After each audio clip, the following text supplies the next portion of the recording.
जब पर्दे हटते हैं, कबीर और रिया अपनी शादी की खुशियों में गुम माल के बाहर खड़े हंसी मजाक कर रहे होते हैं। सब कुछ आम सा लग रहा होता है कि अचानक एक गाड़ी उनकी नजरों से टकराती है। वही गाड़ी जो कभी रिया के अगवा में इस्तेमाल हुई थी। कबीर फौरन चुनकता है और रिया का हाथ पकड़कर अपनी गाड़ी में बैठता है। उनका दिल धड़क रहा होता है और गाड़ी के पीछे पीछे वो दरगाह के अहाते तक पहुंच जाते हैं, जहां वो मुशकूक गाड़ी रुकती है। गाड़ी से उतरने वाला शख्स एक फकीर के हलिये में मलबूस होता है, काला लबादा प्रसरार आंखें, और चुपचाप दरगाह में दाखिल हो जाता है। कबीर और रिया भी पीछे पीछे दरगाह में दाखिल होते हैं और एक मंदर देखकर उनकी सांसें रक जाती हैं। सामने रिया की बहन इस्मा इसी फकीर के साथ खड़ी होती है।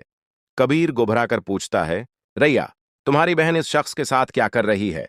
रैया भी हैरान, बस इतना कह पाती है, मुझे कुछ नहीं मालूम। ये क्या हो रहा है? कबीर आगे बढ़ता है और फकीर के चेहरे से कपड़ा हटा देता है। एकदम मंजर बदल जाता है। चेहरा नजर आते ही दोनों चौंक जाते हैं। ये तो वाजिद है।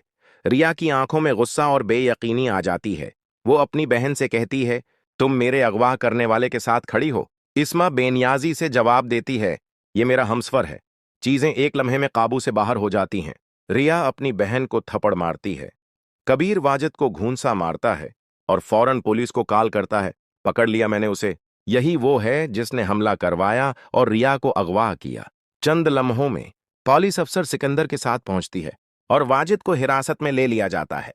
थाने में वाजिद पर सवालों की बौछार होती है। सिकंदर का दिल टूट जाता है।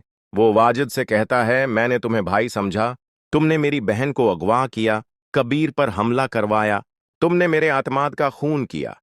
अब तुम बाकी जिंदगी सुलाखों के पीछे गुजारोगे।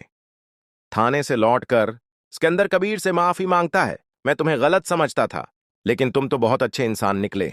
अब मैं चाहता हूं कि रिया और तुम्हारा निकाह कर दूं। फिर वो कबीर की वालदा के पास जाता है और पुरानी दुश्मनी को खत्म करने की बात करता है। कबीर की वालदा चौंक कर कहती हैं, हम दुश्मन थे और तुम रिश्ता जोड़ना चाहते हो? सिकंदर कहता है, दुश्मनी बहुत हो चुकी, अब रिश्ते जोड़ने का वक्त है। और आखिरकार वो लम्हा आ जाता है जिसका सबको इंतजार था। कबीर और रिया का निकाह। मौला की मौजूदगी में सवाल होता है, क्या आपको निकाह कबूल है? दोनों खुशी से कहते हैं, कबूल है। शादी के बाद जब कबीर रिया को उसके नए घर लाता है तो कहता है, तुम्हारे लिए एक तोहफा है, और सोने की चीन उसके हाथ में रख देता है। रिया की आंखों में खुशी के आंसू होते हैं, क्योंकि कभी कभी जख्मों से जड़ी कहानियां भी खुशियों पर खत्म होती हैं।